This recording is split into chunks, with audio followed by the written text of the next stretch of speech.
तो आज हम सीखेंगे के ग्राम या एन ग्राम कहते हैं उसे। तो सबसे पहले मैं बता दूं कि के को वैल्यू दी जाती है, जैसे कि अगर के इज इक्वल्स टू 2 हो तो हम इसे बायाग्राम कहते हैं, या फिर अगर के इज इक्वल्स टू 3 हो तो हम इसे ट्रायाग्राम कहते हैं। ज़्यादातर के इज इक्वल्स टू 2 या के इज इक्वल्स टू 3 की कैटेगरी में ही चलता है के ग्राम। और के ग्राम के बाद हम इसकी वैल्यू निकालने के लिए जैकार्ड कॉफिशिएंट लगाते हैं, जिससे कि अच्छे से पता चल जाए कि हमें कौन सी इक्वेशन चुननी है अपने जल्दी से जल्दी काम निपटाने के लिए।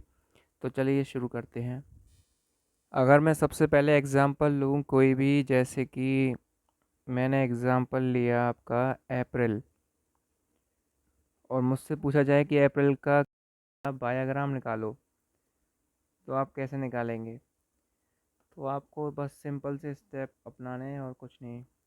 सबसे पहले अप्रैल लिख लो और अप्रैल के आगे और पीछे लगा दो डॉलर का साइन।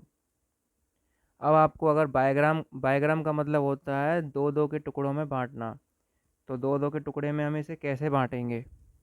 उसके लिए आपको सेट बनाना पड़ेगा। जैसे कि अब आपको सेट बनाना है ऐसे।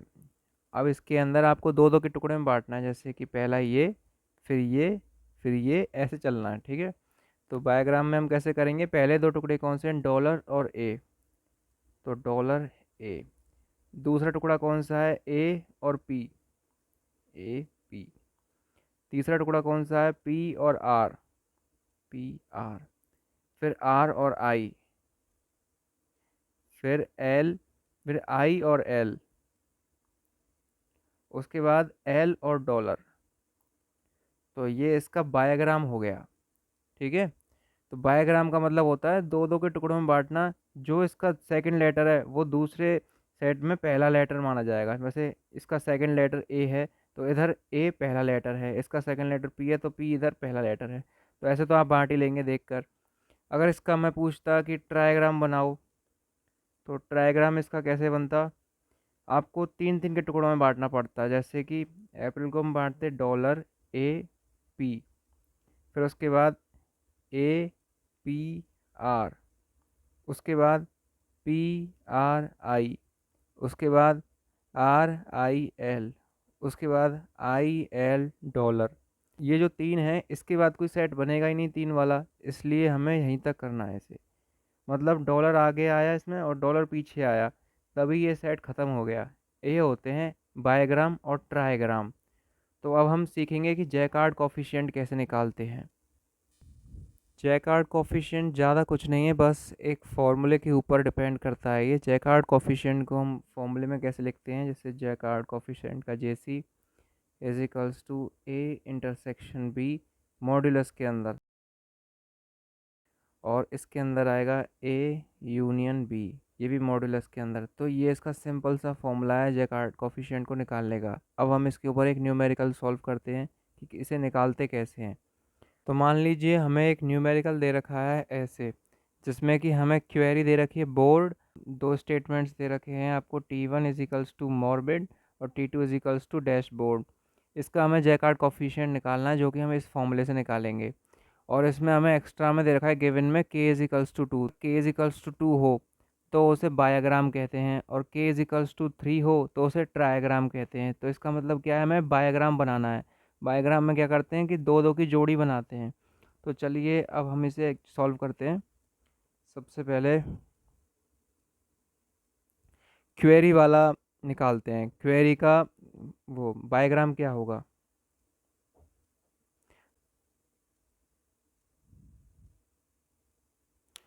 तो क्वेरी को हम लिखेंगे यहाँ।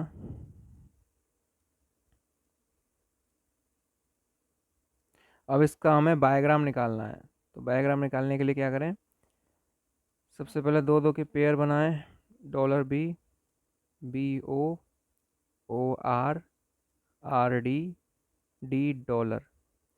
तो ये बायोग्राम हो गया किसका? क्वेरी का। अब हम निकालते हैं T1 का बायोग्राम। तो T1 का बायोग्राम कैसे बनेगा? सबसे पहले मॉर्बिड लिखिए, मॉर्बिड के सेट्स बनाइए। Dollar M, M O, O R, RB, BI, ID और D डॉलर। तो ये सेट बन गए T1 के। अब हम T2 के सेट्स बनाएंगे। तो T2 स्टेटमेंट हमें क्या दे रखा था, डैशबोर्ड। तो अब डैशबोर्ड को लिख लेते हैं यहाँ पर। डैशबोर्ड। अब डैशबोर्ड के हमें के ग्राम बनाना है, मतलब बायग्राम वाला, यानी दो दो के पेयर। तो चलिए शुरू करें। $D, DA, AS, SH, HB, BO, OA, AR, RD, D dollar. तो ये सेट बना लिया है हमने डैशबोर्ड का। तो मैंने यहाँ पर सेट्स बना लिए हैं। T1 के सेट्स ये थे, T2 वो रहा, और क्वेरी का सेट ये रहा, सॉरी। तो अब क्या करना है, हमें सबसे पहले जैकार्ड कोफिशिएंट निकालना है क्वेरी का और T1 का। तो हम यहाँ लिख लेते हैं जैकार्ड कोफिशिएंट ऑफ क्वेरी और T1। अब क्या करते हैं, अब हमें फॉर्मूला दे रखा है A यूनियन B। अब हमें फाइंड करने हैं कि क्वेरी और T1 में क्या क्या कॉमन है। तो ये रही क्वेरी और ये रहा T1, इनमें देखते हैं हम क्या कॉमन है हमें। तो M और B मिल नहीं रहे, OR मिल रहा है, तो OR को हम ले लेंगे, ये बना दिए मैंने। और कौन सा मिल रहा है, RD, R भी नहीं मिल रहा, BI नहीं मिल रहा, D डॉलर मिल रहा है, तो D डॉलर बना दिया हमने। और कुछ मिल रहा है क्या, और कुछ नहीं मिल रहा है। तो इसका मतलब इंटरसेक्शन में हमारे पास कितने टर्म्स हैं, 2, दो कॉमन है ना, 1 और 2। अब क्या करना है, हमें यूनियन निकालना है। यूनियन क्या होता है, जैसे T1 के टर्म्स हैं और क्वेरी के जो टर्म्स हैं इनको प्लस कर देना है, तो टोटल नंबर ऑफ टर्म्स कितने बनेंगे। तो हमें गिनना है एक। सबसे पहले ये जो कॉमन टर्म्स निकले हैं इन्हें छोड़ दीजिए, इन्हें मत काउंट कीजिएगा। तो सबसे पहले क्या करना है हमें, इन्हें काउंट करते हैं, 1, 2, 3, 4, 5, 6, 7, 8। तो 8 टर्म्स बन रहे हैं, 8 टर्म्स हो गए यहाँ। 8 प्लस ये 2 टर्म्स। अब ये दोनों तो कॉमन थे आपस में दोनों में, तो रिपीटिव तो गिनेंगे नहीं, तो एक ही बार लेंगे इन्हें। गिनने में बस एक बार लेना है इन्हें, बार बार 2 बार नहीं गिनना, नहीं तो 4 हो जाएगा। तो 1 और 2, 2/10। तो रेशियो क्या आया, 0.2। चलिए अब हम जैकार्ड कोफिशिएंट निकालते हैं हम क्वेरी का और T2 का। तो यहाँ लिख लेते हैं।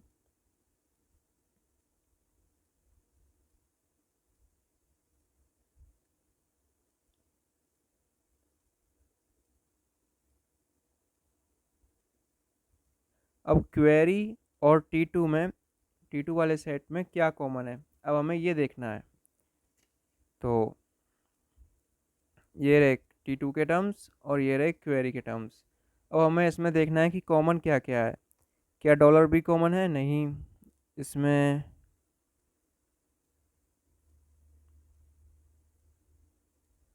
RD कॉमन है, RD कॉमन है दोनों में। और क्या कॉमन है, D डॉलर भी कॉमन है। हाँ, 2 टर्म्स तो कॉमन है। और देखते हैं और कितने टर्म्स कॉमन है। और देखें तो कॉमन हमारा BO बैठ रहा है, D डॉलर, RD और BO।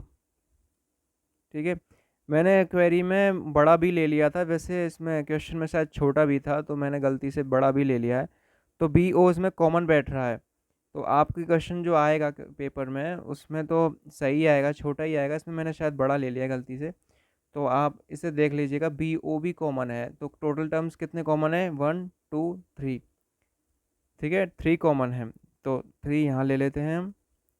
ऊपर से इंटरसेक्शन तो हो गया। अब यूनियन देखते हैं कितने टर्म्स हैं यूनियन में। यूनियन में टर्म्स हैं हमारे, पहले कॉमन वाले छोड़ दीजिएगा, सबसे पहले वो गिनीजिएगा जो कॉमन नहीं है। 1, 2, 3, 4, 5, 6, 7, 8, 9।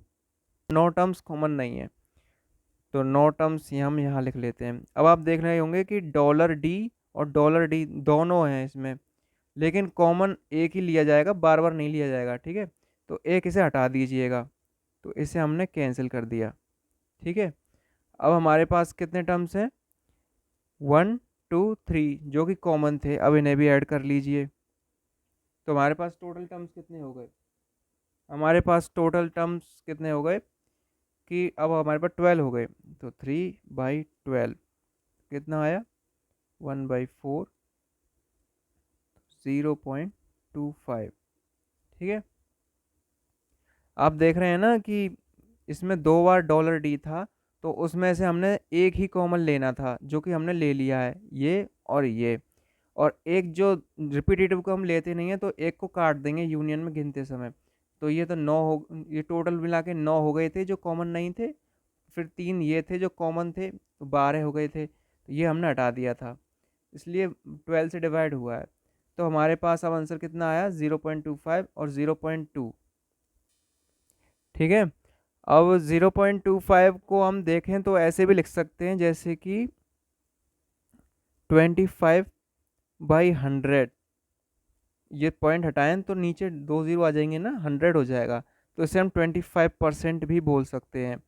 0.2 में अगर हम चाहें तो पीछे ज़ीरो भी लगा लें तो भी कोई फ़र्क नहीं पड़ता, लेकिन अगर आप लगा भी लेते तो देखिए 0.20 अगर हो गया और अगर हम इसे लिखें 20/100 तो ये कितना हो जाएगा, 20%। तो आप देख रहे हैं ना 20% हो रहा है। अब ये देखिए कि सबसे ज़्यादा कौन सा है, 25% ज़्यादा है या 20% ज़्यादा है, तो 25% हमारा ज़्यादा है। तो अब क्या हम देखते हैं कि हमें देखना होता है कि सबसे ज़्यादा सिमिलरिटी हमारी किससे बैठ रही है, तो क्वेरी की सबसे ज़्यादा सिमिलरिटी T2 के साथ बैठ रही है 25%, ना कि T1 के साथ जो कि 20% थी। तो हम 20% वाला छोड़ देंगे, सिर्फ 25% वाला लेंगे, तो इसका आंसर क्या आएगा, क्वेरी जैकार्ड कॉफिशिएंट का आंसर आएगा, query will take common and similarity with T2। तो बस यही आंसर है।